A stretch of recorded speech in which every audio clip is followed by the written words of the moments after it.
I thought it was just another ordinary walk home, until a car slowed beside me, and I looked up to see my old teacher behind the wheel. That single moment changed everything. It was one of those evenings where the air carried the last warmth of the day, the sky painted in soft strokes of orange and violet. I had just finished work, and like most nights, I chose to walk home instead of catching the bus. There was something calming about the rhythm of my steps, the sound of leaves crunching beneath my shoes, and the way the world seemed to quiet down as the sun slipped away. I wasn't expecting anything different that evening. It was supposed to be just another ordinary walk, until I heard the low hum of a car slowing behind me. At first, I thought maybe someone was just pulling into a driveway. But then, the sound stayed. I turned my head slightly, and my chest tightened when I recognized the car. It was familiar in a way that tugged at memories I hadn't revisited in years. The window rolled down, and there she was, my old literature teacher. Her face framed by her dark hair, a few strands touched with silver now, her eyes carrying the same sharp warmth I remembered from high school. But tonight, it wasn't a teacher I saw. It was a woman. She leaned a little toward the open window, smiling in that knowing, half-playful way she used to when a student gave an unexpected answer in class. "Walking all the way home?" she asked, her voice calm, steady, but carrying an undertone of surprise. For a second I froze. It had been years since I sat in her classroom, but the sight of her stirred a strange mix of emotions, respect, nostalgia, and something unspoken that I hadn't dared to name back then. I managed to laugh softly, scratching the back of my neck. "Yeah. Old habit, I guess." She tilted her head, studying me the way she once did when I struggled through poetry analysis. Then she opened the passenger door with a subtle push. "Get in," she said gently. "It's getting late." I hesitated. There was a part of me that wanted to keep walking, to avoid whatever strange current was running through me in that moment. But there was also something in her voice, not a command, not even a suggestion, more like an invitation. I slid into the seat. The faint scent of her perfume met me instantly, familiar and yet changed by time. It was soft, elegant, and it clung to the fabric of the car like a secret waiting to be discovered. Inside, the atmosphere was different, quiet, with the low hum of classical music playing from the speakers. She gripped the wheel with steady hands, her nails painted in a muted shade of red. For a few moments neither of us spoke. The silence wasn't awkward, though. It was charged, like the pause between verses in a poem. Finally, she glanced sideways at me, a quick look before her eyes returned to the road. "You've grown," she said simply. I wasn't sure if she meant my age, or something else entirely. But in that moment, I realized the night was no longer ordinary. Something had shifted, quietly, unexpectedly, the moment she pulled over. The car rolled steadily through the quiet streets, the last of the daylight fading into soft indigo. For a while, neither of us said much, but the silence didn't feel heavy. It was the kind of pause where thoughts gather, where unspoken memories rise to the surface. Finally, she broke it. "Do you still write the way you used to?" I glanced at her, surprised she remembered. "What do you mean?" Her lips curved in a smile, the kind of smile that carried both amusement and patience. "Back in class, you'd always hand in essays that started beautifully, and then your handwriting would fall apart halfway through. I used to spend more time deciphering your words than grading them." I laughed, the sound escaping before I could hold it back. "Yeah, I guess some things never change. My notes at work still look like a secret code." She shook her head gently, a quiet laugh of her own slipping out. The sound warmed the car in a way the heater couldn't. I watched as her laughter lit up her face, softening the fine lines near her eyes. They weren't flaws. They were stories etched by years of living, and in that moment, I couldn't look away. When I knew her as a teacher, I never allowed myself to think of her this way, not as someone outside the role she played in the classroom. But sitting beside her now, the edges of that old image blurred. She wasn't just my teacher anymore. She was a woman, confident, graceful, with a kind of beauty that felt rooted and steady. At a red light, the car slowed to a gentle stop. She rested her hand lightly on the gearshift, and for the briefest second, her gaze drifted toward me. Not the quick glance of a teacher checking on a student, but something different. Her eyes lingered, warm, curious, as if she was seeing me in a way she hadn't before. My chest tightened, though I wasn't sure why. I shifted slightly in my seat, trying to play it off, but the moment stretched between us. The light turned green, and she returned her attention to the road, her expression calm again. Yet, the silence that followed was no longer the same. To fill it, I said softly, "You know, you were the one who made me fall in love with words. I don't think I ever told you that." She glanced at me quickly, and I caught the faintest flicker in her eyes, something like pride, mixed with a hint of vulnerability. "That means more than you know," she replied, her voice quieter this time, almost thoughtful. We drove on, but the air between us felt different, charged, fragile, like the space between two people on the edge of saying something they weren't ready to admit. For the first time since I stepped into her car, I wondered if she felt it too. By the time we reached my neighborhood, I expected her to slow down, maybe pull over and let me out. That would have been the natural end to an unexpected reunion. But instead, she glanced at me briefly, her fingers drumming lightly against the steering wheel. "Are you in a rush to get home?" she asked. I shook my head. "Not really." "Why?" Her lips curved into the faintest smile, almost hesitant, almost playful. "There's a cafe nearby. I could use some coffee. Unless you'd rather head straight home." Something in her tone told me this wasn't just about coffee. It was about time, a choice to stretch this evening out a little longer. "I'd like that," I said quietly. Minutes later, we pulled into the small cafe tucked into the corner of a quiet street. The windows glowed golden against the darkening sky, and the faint hum of conversation drifted outside.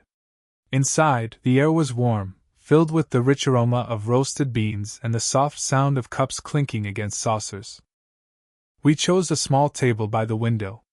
The fading daylight spilled across her face, and for a moment, I simply watched the way the light touched her features.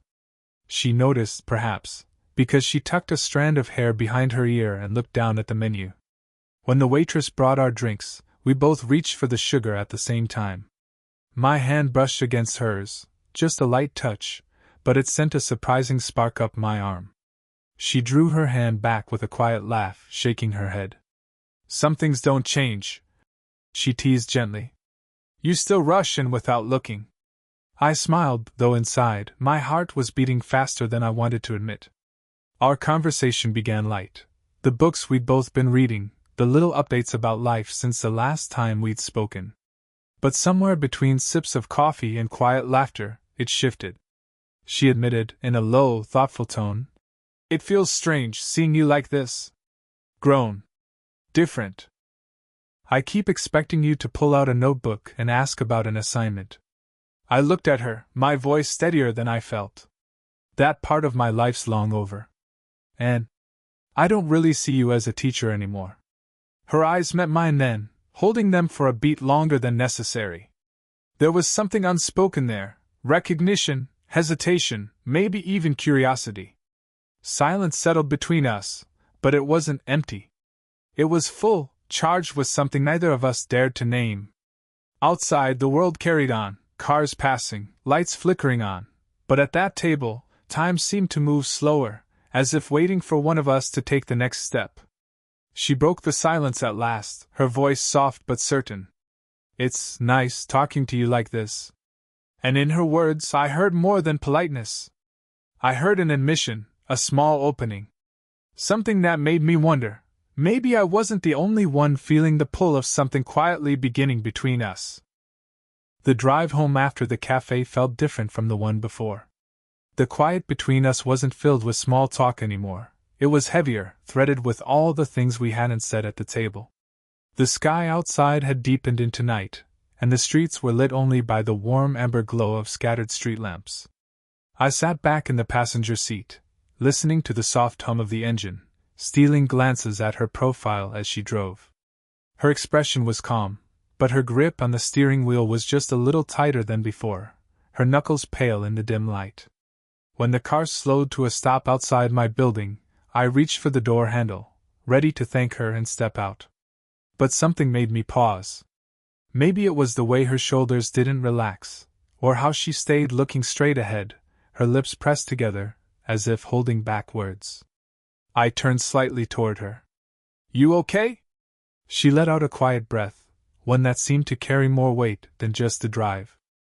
Her voice, when she finally spoke, was softer than I'd ever heard it. "I shouldn't have asked you to coffee." The words caught me off guard. "Why not?" Her hands tightened on the wheel. She didn't look at me right away. "Because people talk. And if anyone saw us, they'd wonder. You're—" She paused, her throat working as she searched for the right words. "You're younger. And I was once your teacher. It doesn't look right." Her honesty hit me harder than I expected. There was no anger in her tone, no dismissal. Just a quiet, almost frightened vulnerability. I leaned slightly closer, my voice steady. "I'm not a boy anymore. I don't see you as my teacher. Not tonight. Not anymore." She finally turned to look at me, and in the glow of the streetlight, her eyes shimmered with a conflict I couldn't fully name, part fear, part longing. For a moment neither of us moved. Then, slowly, she let one hand slip from the steering wheel and rest between us. Before I could think twice, I placed my hand over hers. Her breath caught. Her fingers trembled beneath mine, but she didn't pull away. Instead, she turned her hand slightly, letting her thumb brush against my knuckles in the smallest, most tentative motion. The kind of touch that said everything words couldn't. "I don't know if I can do this," she whispered, her voice breaking the quiet like fragile glass. I squeezed her hand gently, grounding her in that moment. "Then don't decide tonight. We don't have to know where this goes. But don't pretend there's nothing here." Her eyes softened, and after a beat, she nodded faintly. Then, just as carefully, she pulled her hand back, returning it to the wheel. When I stepped out of the car, she gave me a small smile, the kind that carried both sadness and hope, before driving away into the night. I stood there on the sidewalk, heart racing, knowing that whatever had just passed between us had changed everything. I told myself after that night in the car that maybe it should end there. Maybe she was right, about how it would look, about the whispers that could follow.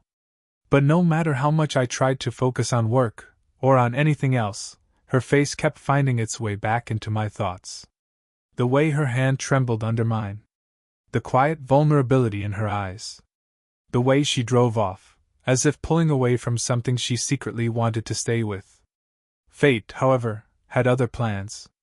A few days later, I was shelving books at the little shop where I worked. It was a quiet afternoon, the kind where time stretches long and the sound of pages turning seems louder than it should. I was halfway down the poetry aisle when I caught sight of someone at the entrance. Her. She stood there scanning the shelves, her coat still damp from the drizzle outside. For a moment, I thought I was imagining her. But then she noticed me, and her lips curved into a smile that carried both surprise and something softer, relief, maybe. "I didn't know you worked here," she said as she walked over, her heels tapping gently against the wooden floor. I tried to sound casual, though my heart was hammering. "Yeah, just part-time. Keeps me surrounded by books, so I don't mind." She let her fingers drift across the spines of novels as she walked beside me. It was such a small gesture, but there was something almost reverent in the way she did it. Slow. Careful. Like she was feeling each one instead of just looking. I found myself wondering, not for the first time, what it would feel like if she touched me with that same care. She asked for recommendations, her voice light, but the way she lingered told me this wasn't really about books. We moved together through the aisles, our shoulders brushing now and then. Each time, it was like an unspoken question neither of us dared to answer. At one point, she pulled a novel from the shelf and turned to me, holding it out. Our hands met briefly as I took it from her, and her fingers lingered just a second longer than they needed to. The smallest pause, but enough to send a current straight through me. I looked up, catching her eyes. For a heartbeat, either of us looked away. And then she smiled, not the polite smile of a teacher running into an old student, but something quieter, more personal. A smile that made my chest tighten in a way I couldn't ignore. Eventually, she checked out with a single book, one she admitted she had probably read years ago. But before she left, she glanced back at me from the door.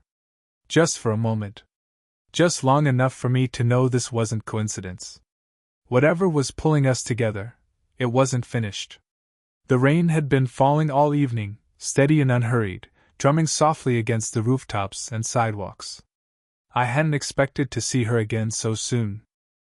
Truthfully, I hadn't expected to see her at all that night. But when I stepped outside, the street was slick with reflections of amber street lamps, and there was her car, parked just a little ways down. At first, I thought it was coincidence. Maybe she was visiting someone nearby. But then I saw her silhouette in the driver's seat, still, quiet, almost as if she'd been waiting. I walked over slowly, unsure of what I'd find. When she noticed me, the passenger window slid down, and she gave a small, almost sheepish smile. "I was just driving," she said softly. "And I ended up here." Her voice carried more honesty than explanation, and in that instant, I knew this wasn't an accident. She hadn't just been driving.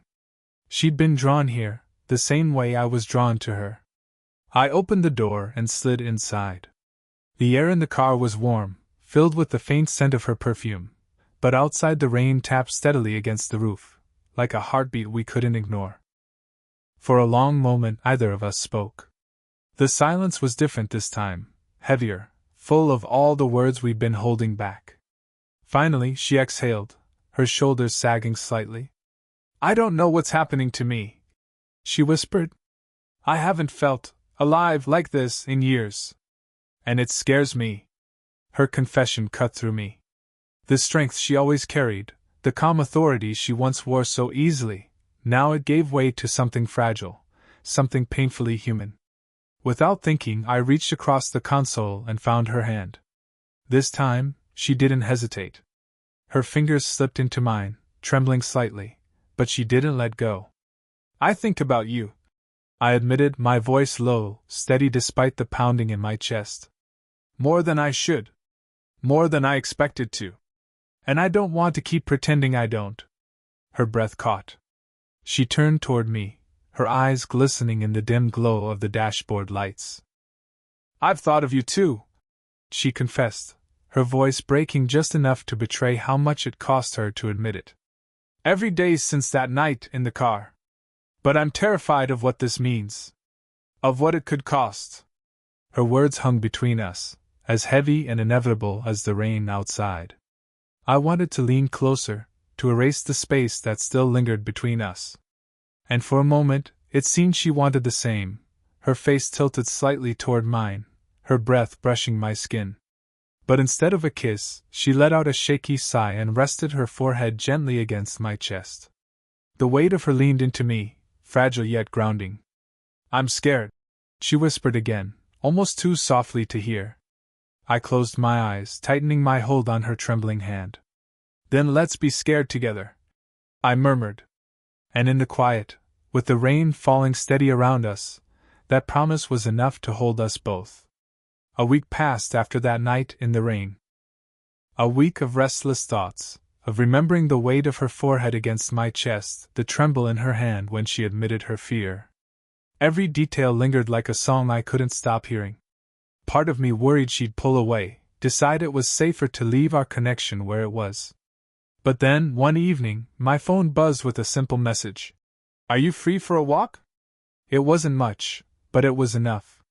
The sun was low when we met in the park, casting everything in a soft, golden glow.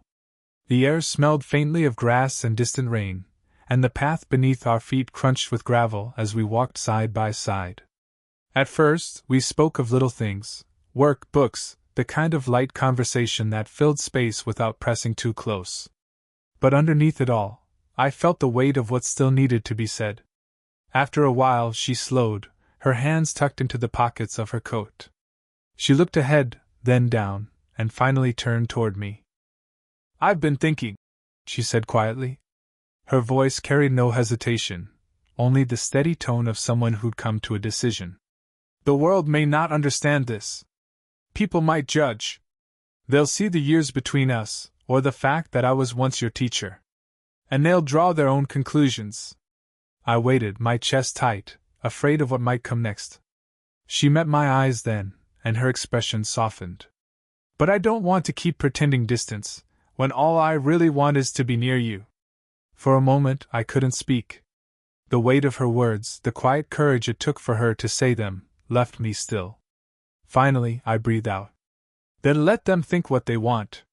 What we have doesn't need to be rushed, or explained, or defended. It just needs to be real. She let out a breath, almost a laugh, as though a burden had lifted.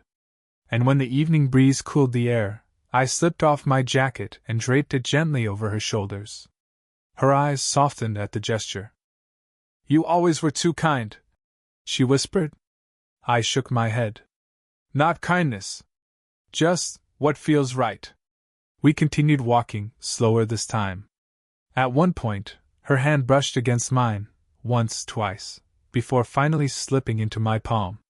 Her grip was warm, steady, her thumb tracing faint circles against my skin. It wasn't a kiss. It wasn't an embrace. But it was something just as powerful, a promise, quiet and unspoken, that this was only the beginning. The sun sank lower, casting the world in shades of rose and gold. And there, in the soft glow of dusk, we walked in rhythm, two people finding their way, no longer apart, but together.